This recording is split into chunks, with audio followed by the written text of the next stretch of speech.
Notre sujet a porté sur la citation de l'agneau qui dit que le temps est la marque de mon impuissance. Nous avons proposé une introduction qui est la suivante. Au cours de sa vie, l'homme est constamment sous l'effet du temps. Le temps semble être une marque de malédiction irrémédiable pour celui-ci. N'est-ce pas dans ce contexte que le philosophe Jules Lagneau affirme en ces termes: le temps est la marque de mon impuissance. Cette affirmation pose le problème de l'emprise du temps sur l'homme.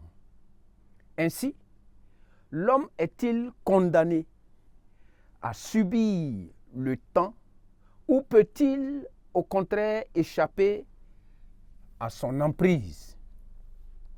L'homme peut-il contrôler le temps ou l'apprivoiser? Pour répondre à ces interrogations, nous allons expliquer la pensée de l'auteur avant de faire un examen critique. Rapidement, nous allons identifier rapidement. D'abord, nous avons fait un préambule qui est au cours de sa vie jusqu'à l'annonce du sujet. Donc ici, dans ce contexte que Jules Lagneau, nous procédons à partir de là à l'annonce du sujet. Et cette partie concerne le préambule qui nous permet d'amener souplement le sujet. Ensuite, nous avons dit, cette affirmation pose le problème. Donc ici, c'est la position du problème. Et chaque fois, la position du problème doit se faire de façon claire et précise.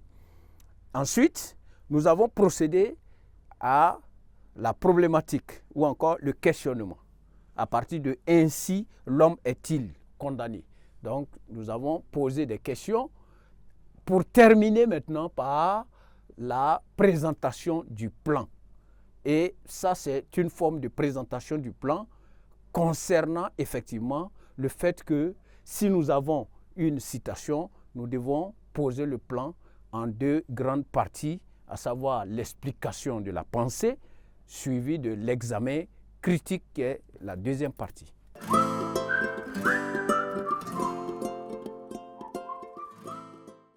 À l'issue de l'introduction, nous proposons un plan détaillé du développement.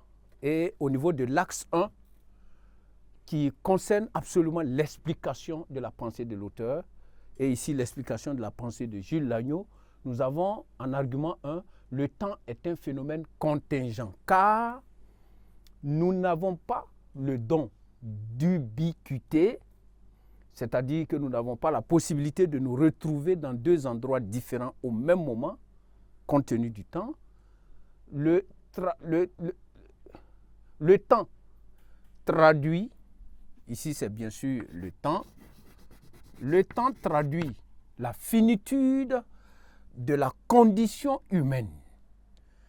Donc, le temps nous pousse, comme on l'a dit vers la fin là-bas, inexorablement vers la mort. Et ici, le temps est un non-être. Nous ne savons pas véritablement ce que c'est que le temps. On ne peut pas posséder, toucher ou voir le temps ou le comprendre. Il est difficile même à expliquer. En argument 2, nous avons le temps est un phénomène irréversible. Puisque, quand on dit que le temps est un phénomène irréversible, cela signifie que le temps est quelque chose qui ne peut pas faire un retour. Et c'est pourquoi on a dit ici, toutes les choses passent sans possibilité de retour. Et Héraclite de dire qu'on ne se baigne pas deux fois dans le même fleuve. Parce que quand vous allez revenir pour la seconde fois, les eaux du fleuve ont déjà coulé et c'est une autre eau. Il est impossible d'arrêter le temps. Le passé nous traumatise car nous ne pouvons pas repartir en arrière pour revivre les joies du passé ni corriger les erreurs ou fautes regrettables. Le temps est composé du passé, du présent et du futur. Donc, on montre ici que le passé est passé.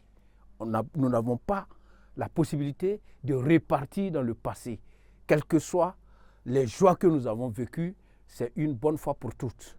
Mais aussi, dans ce passé-là, dans notre vie quotidienne, nous commettons souvent des graves erreurs que nous aurions souhaité corriger s'il y avait cette possibilité de retourner dans le passé, de repartir en arrière. Donc, le temps ne nous donne pas cette latitude-là. Et ici, on a dit que le futur est source d'angoisse car il n'est pas possible de compresser le temps pour raccourcir l'avenir.